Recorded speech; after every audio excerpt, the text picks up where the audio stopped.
What's going on, guys? Today I'm showing you part 3 of the LSX swap on the 78 Corvette. Now this video is a little bit scrambled together because we filmed it in different sections, but you'll get the gist of it, so let's get right to it. Okay guys, so here is the motor mated to the transmission, which is a 700R4. We'll show you guys how you hook up the cable up by the kickdown and all that stuff, but what I want to show you right now is the mounts on this motor. Now, of course, here's your standard C3 Corvette motor mount, but inside of these you have to have the LS adapter. This is how they bolt on. This is the one from Custom Image Corvettes. I think they're about $100. They're great. They just bolt straight on. Here is the way they actually mount, so if you buy a set yourself you can just see it, but next time you see this it'll be sitting down in the car. So Chris is cutting this open, but little saw. He didn't use side cuts. There's side cuts in there.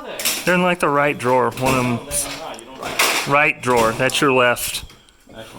Dingling. Yeah, looky there. Anyways, this harness is from Custom Image Corvettes, but I did find out it's also a PSI harness.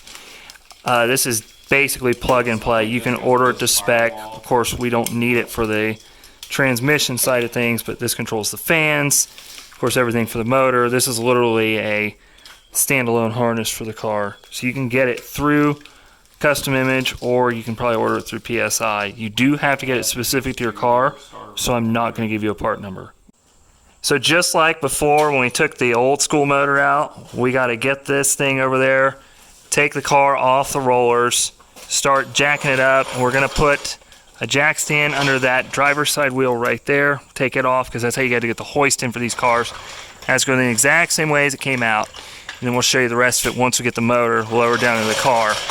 So we don't really have a fourth to help film, but this is what you get so far. So we got the motor this far. It's always fun picking it up over the driver's fender and scary. But now, the bow tie overdrive kit, if you want to run a 700R4 in these, you have to have your transmission builder do the internals in the motor. It comes with a complete instruction kit, tells you everything needs to be done. The cable on this might confuse you if you get this for the 700R4. It goes on the right side of the 700R. There's a grommet down in there. Chris has got everything hooked into, and then hook up the cable there. Yeah, I think that's 3/8, 10. Yep. Thread it in, hook it up, and then you hook it up to the motor at the top. Because this motor is drive-by cable. This is an older style, so that's at least another thing you'll need to know.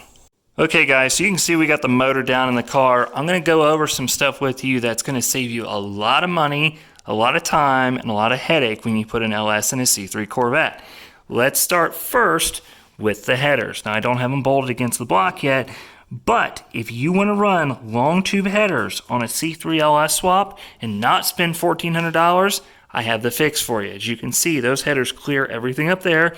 They clear everything underneath. The only thing you're going to have to do is drill in a new O2 sensor bung on the sides because these have them mounted on the top, and the O2 sensor itself will hit the floor.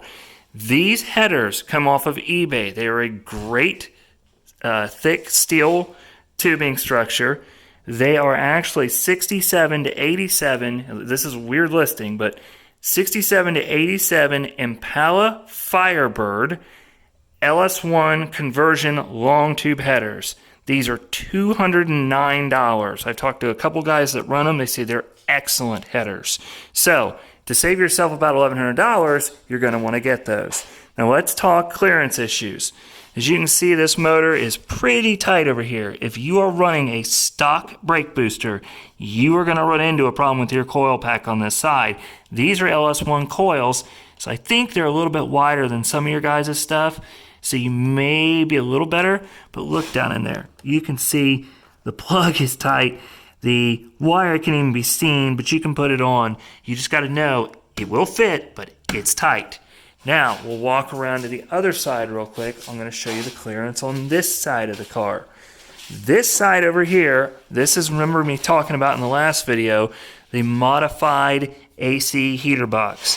You had to cut this section out. Reason being was, this coil right here will bash right into this. There's no way it'll fit. I mean, that's tight, but if you would have come across like this, you would have been even tighter. Plus, you got to get down in here, and you got some wiring. Of course, your header's pretty close to that. You want to be a little bit careful. Now, you guys that run vintage air, you don't have to worry about that. You're pretty much here and done. Now, let me show you a couple things up front.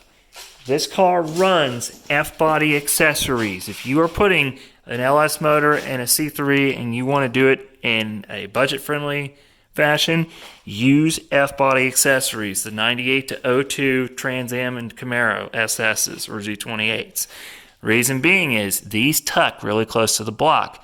Now, showing you down here, we've got, of course, your power steering pump that goes down, going to be your alternator bracket, everything else bolts in and hugs. It does not hit, we don't have everything installed yet, but does not hit anything in this car. It clears, some of it's a little bit tight, but it clears very well. Now, your water pump is going to be your next thing. You need to run an F-body water pump, which my best suggestion to you is get an AC Delco because they last a very long time. Send the AC Delco off to Custom Image Corvettes. Let them modify it for you. The water necks or the ports for the heater core hoses need to be modified. They'll make them so they'll be able to be turned a little bit.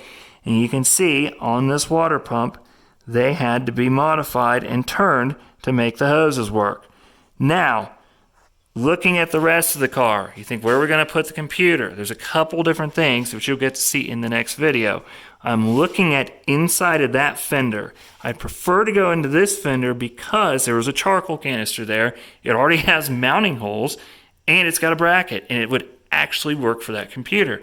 So we're going to see what we can do. We're going to sort that part out because we're learning as we go too. You guys, this is, things like the transmission dipstick are going to be cut. We'll get that. That's not a problem. But you can see everything's pretty much going to clear. You look straight across. Look, the hood sits a little taller than the fenders, but even still, look at your intake. Everything goes there. Now, I run a full wide Be Cool radiator. This was my 383 stroker. Run the radiator, run the fans. Some guys will tell you to run a shorty radiator and a cold air intake over there. I'm going to run a cone style filter straight out the front there.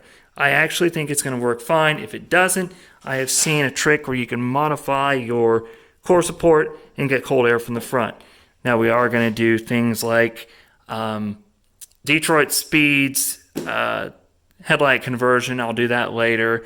And I am going to switch the gauges inside. We'll talk about that in a later video. But I wanted you guys to see where we got so far. The next video you'll see of this car will come to life. So it may take us a little while because we have to run transmission lines and do some of that stuff, and I'll show you how that goes. But I at least want to give you guys an update from what you see now. Thank you guys so much for watching. Please like, comment, subscribe, and check out the other videos. See ya!